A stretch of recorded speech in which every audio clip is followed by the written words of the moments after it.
आपको पता है इमरान खान साहब ये ऑफरें पब्लिक क्यों कर देते हैं? वो एक कहावत है ना, जो बोल जबानों निकल गया वो तीर कमानों निकल गया। मर्द के मुंह से जब बात निकल जाए ना तो वो तीर कमान से निकल जाता है, फिर उसको अपनी बात के ऊपर पहरा देना पड़ जाता है। ये ऐसा नहीं हो सकता कि जनरल बाजवा की तरह आज आप कुछ कह रहे हैं कल आप कुछ कह रहे हैं। जो मर्द होता है वो खड़ा हो जाता है, डट जाता है।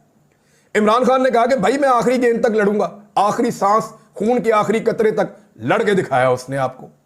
उसने कहा मैं नहीं झुकूंगा, मैं डील नहीं करूंगा। उसने ऐसा करके दिखाया। उसका रीजन पता क्या है? ताकि मैं इसको पब्लिक करूं, मेरे पास ये ऑप्शन ही ना रहे।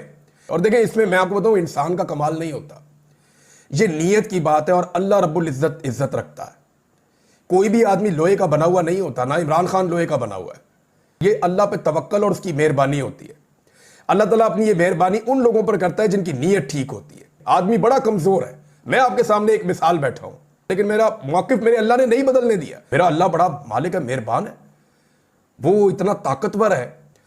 और मुझे मेरी औकात दिखाता था मेरा रब, और फिर वो बताता था कि वो खुद कितना ताकतवर है, मुझ हारे हुए को वो जितवाता था। तो इमरान खान साहब के साथ जो है वो अल्लाह ताला की मेहरबानी है, और उसके पीछे बहुत सारे लोगों की दुआएं भी हैं।